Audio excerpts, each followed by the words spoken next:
Halo, sahabat cerita senja. Apa kabar hari ini? Semoga kalian semua dalam keadaan yang penuh kebahagiaan dan semangat. Di video kali ini, kita akan berbagi cerita yang pasti bikin hati kalian hangat, seperti keindahan senja yang selalu menemani setiap perjalanan kita.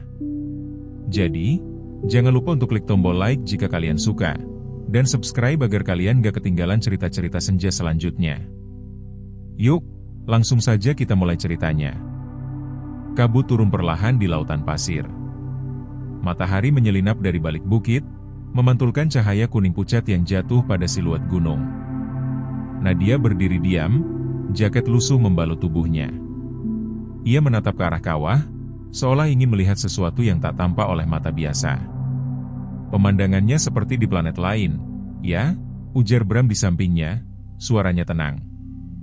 Sunyi sekali. Nadia hanya mengangguk. Kenapa datang sendiri? Tanyanya lagi. Ia berpikir sejenak. Aku ingin tahu seperti apa rasanya diam. Bram tersenyum kecil. Kebanyakan orang datang ke sini untuk berteriak. Dan aku datang untuk mendengar. Ia tidak menjawab lagi, hanya mengajak turun menuju jalur pasir. Bram mengikutinya.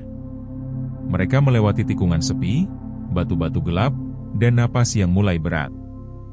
Tidak ada orang lain di sekitar. Hanya angin dan aroma belerang. Jalur mulai menyempit. Langkah Nadia melambat. Kita terlalu jauh dari jalur umum? Tanyanya. Bram melirik ke belakang. Tenang saja. Aman. Ia berhenti sejenak, lalu menoleh ke arah kawah yang mulai mengepul. Kenapa kau mendaki? Tanya Bram. Nadia memejam mata. Aku ingin merasa kecil, katanya. Supaya bisa melepaskan beban. Bram mendekat. Aku bisa bantu. Ia menatapnya. Tatapan Bram tak menjelaskan apapun. Tapi mendekatnya terlalu cepat. Jangan, katanya pelan. Tenang, ucap Bram. Tangannya menyentuh lengannya. Ini biasa saja. Jangan, Bram. Suaranya mulai gemetar. Tapi angin tidak peduli. Gunung tetap diam. Nadia turun gunung dalam diam. Rambutnya berantakan, bibirnya kering, dan langkahnya tak stabil. Jeep yang menjemputnya hanya bergetar pelan di jalan berlubang. Sopir menoleh sekali. Mbak nggak apa-apa? Nadia mengangguk. Ia tidak bisa berkata apa-apa. Dunia terlalu keras untuk diucapkan. Di kamar hotel, ia mencuci wajah berulang kali. Ia menggosok kulitnya, tapi bau kawah itu seolah melekat. Ia menangis, bukan karena sakit, tapi karena kehilangan sesuatu yang tak bisa ia sebutkan. Esoknya, ia melapor ke polisi. Saudari yakin? Tanya petugas. Dia pemandu dari penginapan ini, katanya. Namanya Bram. Punya saksi? Tidak. Petugas menunduk. Kami akan proses. Tapi takkan ditindak, kan? Polisi itu tidak menjawab. Ayahnya membuka pintu dengan wajah heran. Kau pulang? Tanyanya. Aku butuh pulang. Di meja makan, mereka duduk dalam diam. Ayahnya menyendok nasi pelan. Aku diperkosa, kata Nadia akhirnya. Ayahnya berhenti makan. Oleh siapa? Pemandu gunung. Di Bromo. Sunyi mengambang di antara mereka. Apa yang kau ingin aku lakukan? Tanya ayahnya. Tidak ada. Aku hanya ingin didengar. Dan ayahnya mendengarnya, dengan tatapan kosong dan punggung membungkuk. Di ruang terapi, Nadia duduk menatap jendela. Apa yang paling menyakitkan? Tanya terapis. Bahwa aku merasa itu, entah bagaimana, salahku. Itu bukan salahmu. Aku tahu.